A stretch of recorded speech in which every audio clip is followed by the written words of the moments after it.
नमस्कार मैत्रिणींनो, माझ्या या यूट्यूब चॅनलवरती आपलं सर्वांचं अगदी मनापासून स्वागत आहे। तर हा आहे ट्रेंडिंग साडीचा ब्लाउज पीस। याच्यावरती आपल्याला पेपर कॅनव्हास वापरून कटवर्कची छान अशी डिझाइन तयार करून घ्यायची आहे। त्याच्यासाठी मैत्रिणींनो व्हिडिओ स्किप न करता पूर्ण बघा आणि आवडल्यास नक्की लाईक करून चॅनलला सबस्क्राइब करा। तर तुम्ही जो कोणता साइजचा ब्लाउज शिलाई करत असणार त्या मापानुसार शोल्डर, मुंडा, उंची टाकून घ्यायची आहे आणि तुमच्या आवडीनुसार गळ्याची खोली घ्यायची आहे। तर मी हा आहे 32 साइजचा ब्लाउज आणि मापानुसार मी गळ्याची उंची घेतलेली आहे। नंतर मग अस्तरवर मी दोघही बाजूंना सेम हा गळा डार्क करून घेतला जेणेकरून परफेक्ट येईल। त्याच्यानंतर मग पेपर कॅनव्हास घेतला आणि जो काही गळा आपण गोल गळा आखून घेतला तो बरोबर अशा पद्धतीने मध्य सेंटरवरती करून घ्यायचा आहे जेणेकरून पेपर कॅनव्हासवरती परफेक्ट गळा आपल्याला आखून घेता येईल। पेपर कॅनव्हासच्या आतमध्ये अंतर राहणार नाही ही काळजी घेत आपल्याला गळा हा बरोबर डार्क करून घ्यायचा। त्याच्यानंतर मग पेपर कॅनव्हासच्या मध्य सेंटरवरती आणि अस्तरवरती सुद्धा मी कट मारून घेतला। नंतर मग दुसऱ्या बाजूला आपल्याला सरळ रेष ओढून घ्यायची। बघू शकतात एका साइडला मी गोल गळा करून घेतला आणि दुसऱ्या साइडला सरळ लाईन ओढून घेतली। अशा पद्धतीने पेपर कॅनव्हासवरती मी गळा आखून घेतला। नंतर अस्तरवरती सुद्धा गळ्याला कट मारून घेतला। त्याच्यानंतर मग तुम्ही एखादी गोल वस्तूच्या सहाय्याने आपल्याला इथं राऊंड मारून घ्यायचे आहेत। त्याच्या आधी मग जो काही गळा आपण आखून घेतलेला आहे त्याच्या अशा पद्धतीने अर्धा इंचावरती मी अशा पद्धतीने खुणा करून घेत आहे। पूर्ण गळ्याला आपल्याला खुणा करून आणि डार्क करून घ्यायचं आहे। गळ्याचा जेवढा गोल आकार आहे तेवढ्याच मापावरती आपल्याला हे अर्धा इंचाचं अंतर मोजून घ्यायचं। नंतर मग एखाद्या गोल वस्तूच्या सहाय्याने आपल्याला असे छोटे छोटे अर्धगोल तयार करून घ्यायचे आणि याच अर्धगोलपासून आपल्याला छान अशी कटवर्कची ब्लाउजची डिझाइन तयार करून गोल शेप देऊन घ्यायचा।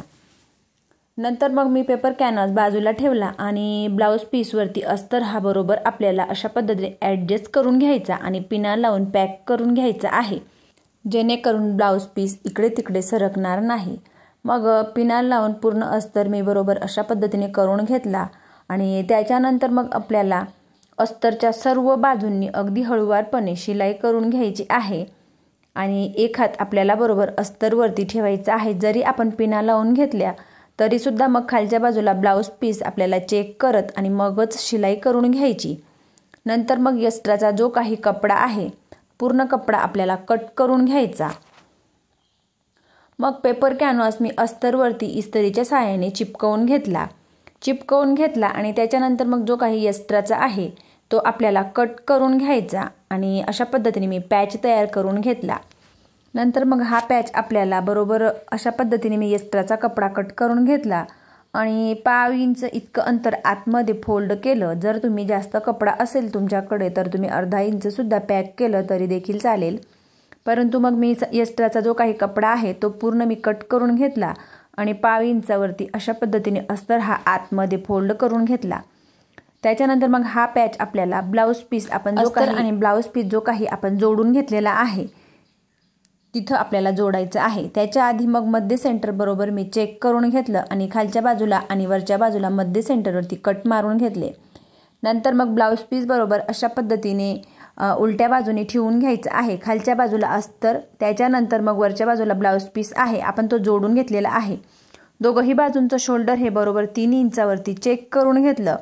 नंतर मग गळ्याला जो काही आपण पॅचवरती जो काही कट मारून घेतलेले आहेत ते बरोबर मी चेक करून घेतले आणि बरोबर पिना लावून मी तो पॅच बरोबर पॅक करून घेतला।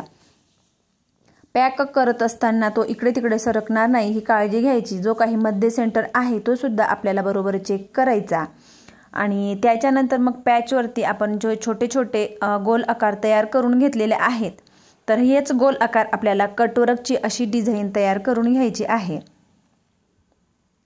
मग जो काही आपण कटवर्क इथं तयार करून घेणार आहोत तिथं बरोबर हळूवारपणे आहे आणि नंतर मग बाकी राहिलेल्या गळ्याला आपल्याला बरोबर सरळ रेषेत ज्या पद्धतीने आखून घेतला त्या पद्धतीने शिलाई करून घ्यायची। आतील जो काही एक्स्ट्राचा कपडा आहे तो आधी आपल्याला थोड्या अंतरावर कट करून घ्यायचा आणि त्याच्यानंतर मग आपण ज्या पद्धतीने शिलाई करून घेतली त्याच्या 1/2 इंच इतकं अंतर सोडत आणि एक्स्ट्राचा पूर्ण कपडा कट करून घ्यायचा। जिथं आपल्याला कटवर्कची डिझाइन तयार करून घ्यायची आहे तिथं बरोबर जे काही कोने आहेत त्यांना आपल्याला हळूवारपणे कट मारून घ्यायचे आहेत। तर सर्वात आधी एक्स्ट्राचा कपडा कट केला आणि त्याच्या आधी मग जे काही कोने आहेत त्यांना मध्य सेंटरवरती सरळ रेषेत आपल्याला कट मारून घ्यायचे आहेत। बघू शकतात अशा पद्धतीने जे काही कोने आहेत कटवर्कचे तिथे सरळ रेषेत कट मारून घेतले। त्याच्यानंतर मग जे काही छोटे छोटे आपण डिझाईन तयार करून घेतलेली आहे कटवर्कची तिथं सुद्धा मी छोटे छोटे कट मारून घेतले, जेणेकरून आपण जेव्हा अस्तर अशा पद्धतीने फोल्ड करणार तर अगदी परफेक्ट अशा पद्धतीने फोल्ड होईल। पूर्ण बरोबर कटवर्कला कट मारून घेतले आणि नंतर मग पेपर कॅनव्हास फोल्ड करून घेतला। अशा पद्धतीने तुम्ही इथं इस्त्रीच्या सहाय्याने प्रेस करू शकता किंवा मग डायरेक्ट शिलाई करू शकता। एक इस्त्रीच्या सहाय्याने प्रेस करून कडेने आपल्याला शिलाई करून घ्यायची। बघू शकतात अशा पद्धतीने पूर्ण कटवर्कच्या डिझाईन वरती मी शिलाई करून घेत आहे। नंतर मग पूर्ण गळ्याला अशा पद्धतीने शिलाई करून घेतली आणि हा भाग मी रेडी करून घेतला।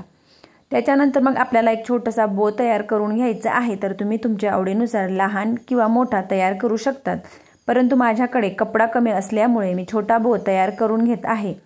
तर अस्तरवरती ब्लाऊजचा कपडा ठेवला आणि त्याच्या सर्व बाजूंनी चारही बाजूंनी शिलाई करून अस्त्राचा कपडा कट करून घ्यायचा।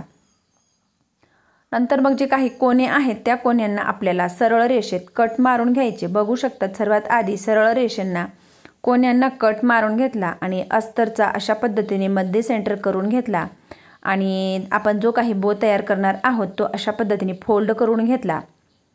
फोल्ड करून घेतल्यानंतर मग तुम्ही त्याच्या सर्व बाजूंनी शिलाई करून घ्यायची आहे किंवा मग शिलाई नाही केली तरी देखील चालेल।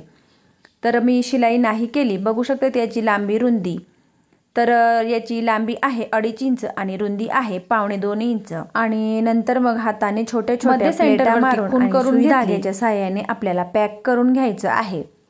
तर जो काही आपण बो तयार केलेला आहे हा तुम्ही जर तुमच्याकडे कपडा थोडा एक्स्ट्राचा असेल तर थोडा मोठा बो तयार केला तरी देखील चालेल।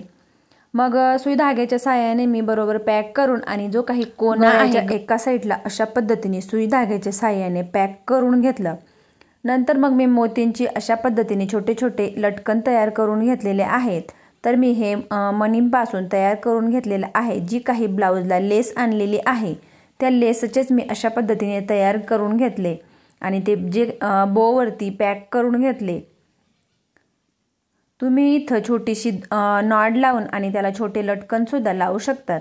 नंतर मग अशा पद्धतीने मण्यांचे तयार करून घेतले, ज्या पद्धतीचे मोती होते ते मोठे मोती अशा पद्धतीने घेऊन आणि जेवढा कटवर्कचा भाग आहे तेवढा कटवर्कमध्ये अशा पद्धतीने हे मोती मी पॅक करून घेतले। तर पूर्ण कटवर्कच्या भागावरती आपल्याला हे मोती पॅक करून घ्यायचे आहेत।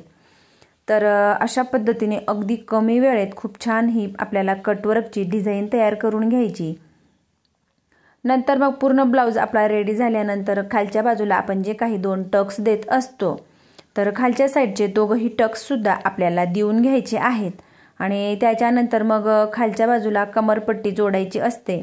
तर कमरपट्टी सुद्धा मी लगेचच जोडून घेतली आणि फायनली पूर्ण बॅक साईडची आपली ही ब्लाऊजची खूप सोपी अशी डिझाईन तयार झालेली आहे। तर बघू शकतात अगदी कमी वेळेत खूप छान पद्धतीने ही डिझाईन तयार करून घेतली। तर मैत्रिणींनो व्हिडिओ आवडल्यास लाईक करा, शेअर करा आणि चॅनलवरती नवीन असल्यास चॅनलला सबस्क्राईब करून जवळच असलेल्या बेल आयकॉनला प्रेस करा, म्हणजेच माझ्या अशा येणाऱ्या नवनवीन व्हिडिओची अपडेट तुम्हाला येत राहील। आणि कमी वेळेत कटवर्कची ही डिझाईन तुम्हाला कशी वाटते हे कमेंट करून मला नक्की कळवा। तर ब्लाऊजची जी काही बाही आहे बाह्यावरती जी आपण लेस लावणार आहोत त्याच लेसचे अशा पद्धतीने छोटे छोटे मी लटकन या बोवरती जोडून घेतले। तर छान असा हा ब्लाऊजला लुक वगैरे असतील तर त्यांचे सुद्धा छोटे लटकन तयार करून असे जोडू शकतात।